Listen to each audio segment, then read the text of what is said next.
Hello friends, welcome back to Hosur channel. திரும்பி நம்ம video பார்க்க வந்ததுக்கு ரொம்ப நன்றிகள். ஸோ இன்றைக்கி என்னென்னு பார்த்தீங்கன்னா குட்டி குயிக்கான வீலாக் தான். என்னென்னு பார்த்தீங்கன்னா இந்த இடம் பாருங்களேன், ஃபஸ்ட்டு இந்த இடத்த பார்த்துருங்க. ஒரு பக்கம் ரெசிடென்ஷியல் இருக்கும், இன்னொரு பக்கம் ஃபுல்லாக கொஞ்சம் வயக்காடும் கொஞ்சம் சின்ன ஏரியும் இருக்கும். இந்த இடத்த எப்படி நான் காமிக்கிறேன்னு பார்த்தீங்கன்னா, நான் சின்ன வயசில் ஒரு செகண்ட் ஸ்டாண்டர்ட் வருஷம் ஃபோர்த்துன்னு வச்சுப்போம், ஃபோர்த்துலேருந்து ஒரு 5th 6th படிக்கும்போது வந்து இங்கே வந்து விளாடுவோம். இந்த இது வந்து இன்னும் நீட்டாக இருக்கும், தண்ணி ஃபுல்லாக ஃபில்லாக இருக்கும். இங்கே மாரக்கான ஒருத்தங்க இருக்காங்க, இப்போ காய்கறி விற்றுட்டு இருக்காங்க எங்களோட குவார்ட்டர்ஸில். பட் முன்னாடி வந்து இங்கே வந்து அவங்க மீன்லாம் பிடிப்பாங்க, ஒரு கையில் எடுத்து போடுவாங்க, அப்படி அவ்வளோ மீன் இருக்கும் இங்கே எடுத்து போடுவாங்க. நாங்கள் எல்லாம் வேடிக்கை பார்ப்போம். அப்புறம் 2 மீன் எடுத்து வந்து அதில் எடுத்து வந்து வீட்டில் வந்து இந்த ஹார்லிக்ஸ் பாட்டில் இருக்கும் பார்த்தீங்களா, அந்த ஹார்லிக்ஸ் பாட்டிலில் போட்டு கொஞ்ச நாள் வளர்ப்போம். உங்களுக்கு தெரியும். அதுக்கப்புறம் என்ன பண்ணணும், கொஞ்ச நாள் மூச்சு திணறி இறந்துடும். 2-3 எடுத்து தொட்டியில் போடுவோம். தொட்டியில் கொஞ்சம் நாள் பெருசாக வரும். அப்புறம் அம்மா ஒரு ஸ்டேஜில் பார்த்துட்டு இதெல்லாம் வேலைக்காகுன்னு சொல்லிட்டு எடுத்து தூக்கி போட்டுருவாங்க. இல்லைன்னா அந்த தொட்டியில் கீழே சின்ன ஒரு ஓட்டை இருக்கும் பார்த்தீங்களா, இப்போ திறந்து விடுவாங்க. அது அந்த கவை வழியாக போயிட்டு டிச்சில் மிக்ஸ் அப்படியே போயிடும். அது ஒரு ஸ்டேஜில் என்ன ஆகும்னு பார்த்தீங்கன்னா, ஏதோ ஒரு நிறைய பூச்சிகளுக்கு ஃபுட்டாக மாறிடும். ஸோ எதுவும் வேஸ்ட்டாக போனதில்ல, எல்லாமே உலகத்தில் இருக்கிறதெல்லாம் யூஸ் ஆகுது. அதான் சரீரம்னு சொல்லுவோம். உடம்புல உலகத்தில் இருக்கிற எல்லாமே ஒன்றுத்துக்கு ஒன்று யூஸ்ஃபுல்லாக இருக்கிற மாதிரி ஒரு பொருள் தான். ஸோ ஓகே, விஷயம் என்னென்னு பார்த்தீங்கன்னா, அந்த இடம் தான் இது. இப்போ ஒரு மாதிரி டிஃப்ரெண்ட்டாக இருக்குது. ஆனால் இந்த இடத்துல ரொம்ப நாளாக ஒரு மரமாக வைக்கணும் அப்படின்னு ரொம்ப ஆசையாக இருந்துச்சு. இன்றைக்கி வந்துட்டேன். ஃபஸ்ட் நான் அந்த பக்கம்லாம் போனேன். அந்த பக்கம் போயிட்டு அந்த பக்கம் ஒரு மேலே ஒரு பாதை இருந்துச்சாங்க, நின்று பார்த்தேன்.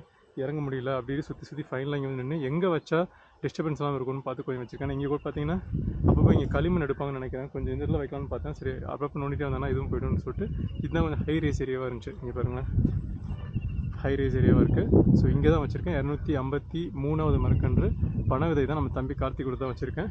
எப்படி வருதுன்னு பார்ப்போம். பட் இப்போ நான் ஒரு என்னோட குடிக்கிற பாட்டில் கொஞ்சம் தண்ணி ஊற்றினேன். அப்புறமா நான் எக்ஸ்ட்ரா கொண்டு வந்து ஊற்றினேன். இன்னும் கொஞ்சம் எக்ஸ்ட்ரா ஊற்றணும், அதுக்கு தான் இப்போ எடுத்து ஊற்ற போகிறேன். ஸோ அப்படியே இது ஒரு வீலாக்காக பண்ணிடலான்னு சொல்லிட்டு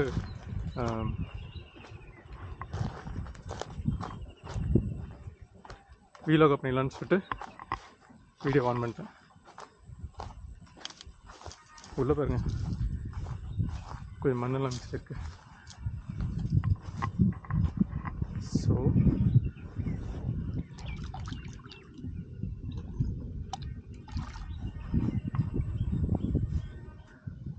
கண்டிப்பாக இதுலேயே வந்து இந்த குட்டி ஏரியில் வந்து நிறைய தண்ணி பாம்பு இருக்கும், நான் பார்த்துருக்கேன். அழகாக தலையை மட்டும் மேலே வச்சு எட்டி பார்த்துட்டே இருக்கும். எட்டி பார்க்கணும்னு சொல்ல மாட்டேன், ஆக்சுவலாக காற்று வாங்கிட்டு இருக்குன்னு நினைக்கிறேன். கொஞ்சம் நேரம் அப்படியே வாழை மட்டும் ஆட்டிக்கிட்டு தலை மட்டும் மேலே எட்டி பார்க்கும். ஸோ அந்த மாதிரி இருக்கும்.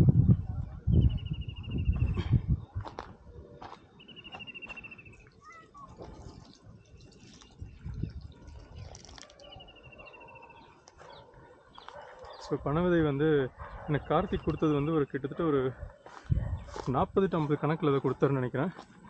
அதில் ஆல்மோஸ்ட் எல்லாம் வச்சிட்டேன். கடைசி பனை விதை அதுதான் நான் இன்றைக்கி வைக்கிறேன். 253வது மரக்கன்றா வைக்கிறேன்.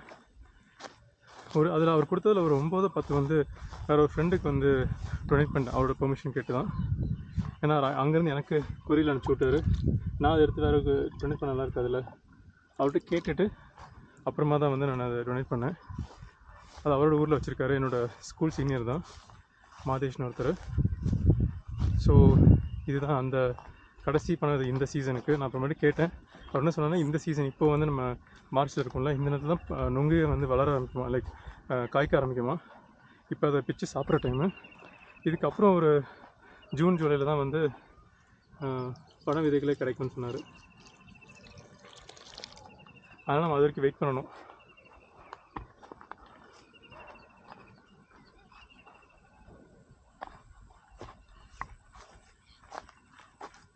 இதெல்லாம் ரொம்ப கடுமூடாக இருக்குது, எதுக்கு இங்கே வந்து பண்ணுறீங்கன்னு யோசிக்கலாம். இது ஒரு சென்டிமெண்ட்டான ஒரு லொக்கேஷன் தான் எனக்கு. இது லொக்கேஷன் தான் எனக்கு. நான் சொன்ன மாதிரி சின்ன வயசில் விளாண்டுருக்கேன். ஆனால் இந்த இடத்துல வந்து நான் மரம் வைப்பேன் அப்படின்னு ஒரு கற்பனை நான் பண்ணதே கிடையாது. நல்லா விளாடுவேன்னு நினச்சிருக்கேன். ஃப்ரெண்ட்ஸோட கண்ணாமலாம் நீங்கள் விளாண்டுருக்கோம். மண் எடுப்போம், களிமண் எடுப்போம், அதை வச்சு நிறைய பொம்மைங்க செய்வோம்.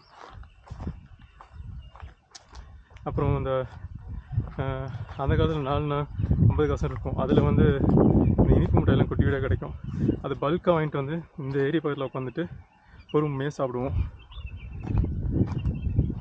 பாருங்கள், தண்ணி எவ்வளோ இருக்குதுன்னு நான் ஊற்ற இழுத்துட்டு இருக்குது. நம்ம ஃப்ரீக்வெண்ட்டாக இங்கே வரப்போகிறதில்ல, அதனால் கொஞ்சம் எக்ஸ்ட்ரா ஊற்றிடுறேன், அப்படியே ஈரத்தோடு இருக்கும்.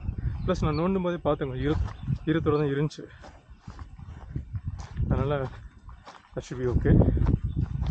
நான் ஊற்றுனாலும் தண்ணி சப்ளை இருக்கும் இருக்குது கண்டிப்பாக. ஏன்னா சுற்றி தண்ணி தான் இருக்குது. இன்னும் 1 மாதம் இல்லை 1.5 மாதத்தில் மழை பெய்ய ஆரம்பிச்சிடும். அதுக்கப்புறம் நான் கவலைப்படவே தேவையில்லை.